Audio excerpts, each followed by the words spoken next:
ఇప్పుడు block buster okay, తర్వాత బొబ్బర్ మందు వాడారు. బొబ్బర్ మందు సార్ అన్నాడు, మీదేనా లైట్ గా బొబ్బర్ వస్తుంటే నేను ఒక చెట్టు ఇస్తాను, అది కొట్టు అన్నాడు. సరే నేను తెచ్చి కొట్టాను. వచ్చిన చెట్టు అని మెత్తబడది, పక్క చెట్టుకు మాత్రం బొబ్బర్ అనమాట రాల. పక్క చెట్టుకు పోకుండా అయితే ఆపింది. వాస్తవంగా బొబ్బర్ వచ్చిన మొక్కన మెత్తబడది, అంతట్లో ఆగిపోయింది. అది ఆ తర్వాత అన్నాడు సారు, నీకు కాపు మందు ఉంది, 1 లీటర్ 1 ఎకరానికి కొట్టు అన్నాడు.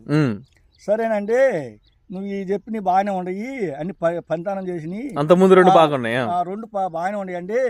సరే 1 లీటర్ పంపి 1 ఎకరానికి కొడతానన్నా. కొట్టా ఎకరానికి. కొట్టినాక ఒక 5-6 రోజులకి చేను బాగా నలుపు, మెత్తటిగురు, గోతింగు, పౌరింగ్ అంతా బాగా వచ్చింది.